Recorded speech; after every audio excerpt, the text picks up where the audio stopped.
तो guys Lenskart ने अपना आईपीओ लॉन्च कर दिया है 70,000 करोड़ की वैल्यूएशन पे, जो कि 235 टाइम्स है इनकी पी रेशो का। अब जहां पीयूष बंसल और अदर शार्क्स बाकी कंपनीज को 5, 10 या मैक्सिमम 15 टाइम का पी वैल्यूएशन देते हैं, वहां अपनी कंपनी के लिए 235 टाइम्स का पी वैल्यूएशन और 10.5 टाइम्स का price to sales valuation justified है या नहीं। हालांकि जो ग्रे मार्केट प्रीमियम है वो 25 से 30% का चल रहा है, जिसने मार्केट को दो सेगमेंट में डिवाइड कर दिया है। पहला जो कहता है कि ये वैल्यूएशन बहुत ज्यादा हाई है, हम इस कंपनी में इन्वेस्ट नहीं करेंगे, और दूसरा जो कहते हैं हमें वैल्यूएशन से कोई मतलब नहीं, हमें सिर्फ लिस्टिंग गेन चाहिए जो लेकर हम एग्जिट हो जाएंगे।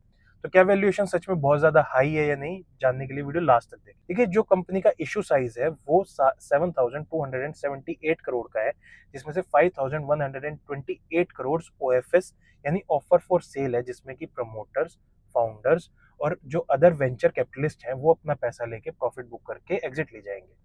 और जो बाकी 2,150 करोड़ का फ्रेश इशू है वो कंपनी की ग्रोथ और एक्सपेंशन में यूज होगा, जिसकी डिटेल्स आपके स्क्रीन पर है। अगर मैं टेक्निकलिटीज की बात करूं तो 31 अक्टूबर से 4 नवंबर इसकी एप्लीकेशन डेट है। 7 ऑफ नवंबर को अलॉटमेंट होगी और एक टेंटेटिव डेट दी गई है 10 ऑफ नवंबर की लिस्टिंग के लिए। जो प्राइस बैंड है वो 382 से 402 रुपीज का रहने वाला है। लेकिन इसमें अगर मैं आपको कहूं कि 4 महीने पहले ये प्राइस 52 रुपीज का था, तो क्या आपको बिलीव होगा, या आपको ऐसा शॉक नहीं होगा कि 4 महीने में ऐसा क्या हो गया कि प्राइस 8 टाइम बढ़ गया। लेकिन ऐसा ही हुआ है। जो डीआरएचपी रिपोर्ट सबमिट करी है उसमें क्लियरली मेंशन है कि पीयूष बंसल जी ने जुलाई 2025 में लगभग 4.25 करोड़ शेयर्स 52 रुपीज के हिसाब से बाय करे हैं या एक्वायर करे हैं, जो कि 2.5% ऑफ कंपनी स्टेक है। तो क्या पीयूष बंसल जी को पता था कि जो हमारा प्राइस है वो बहुत हाई रहने वाला है, इसीलिए पहले ही 52 रुपीज में 2.5% स्टेक और बाय कर लिया?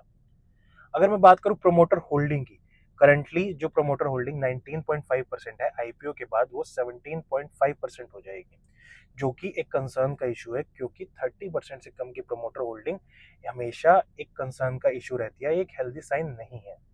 उसके अलावा अगर मैं फाइनेंशियल्स पे आऊँ तो फाइनेंशियल ईयर 22, 23, 24 तीनों साल में कंपनी लॉस में थी, लेकिन सडनली 25 में 297 करोड़ का प्रॉफिट जनरेट करती है, जिसमें से 167 crore profit from other sources या प्रॉफिट फ्रॉम अदर इनकम। अब ये जो 297 करोड़ है इसमें 167 करोड़ जो है प्रॉफिट फ्रॉम अदर सोर्सेज है, तो ये इनके ऑपरेशंस का पार्ट नहीं है, यानी कि एक नॉन रिकरिंग इनकम है।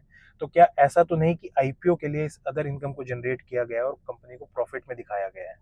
तो ये जो दो कंसर्न है, पहली बात कि अदर सोर्सेज से इतना इनकम का होना, और दूसरा जो 52 रुपीज का प्राइस का शेयर था वो 402 रुपए पे आना, ये दोनों इन्वेस्टर के दिमाग में एक कंसर्न लाता है कि क्या वैल्यूएशन सच में बहुत ज्यादा हाई तो नहीं है।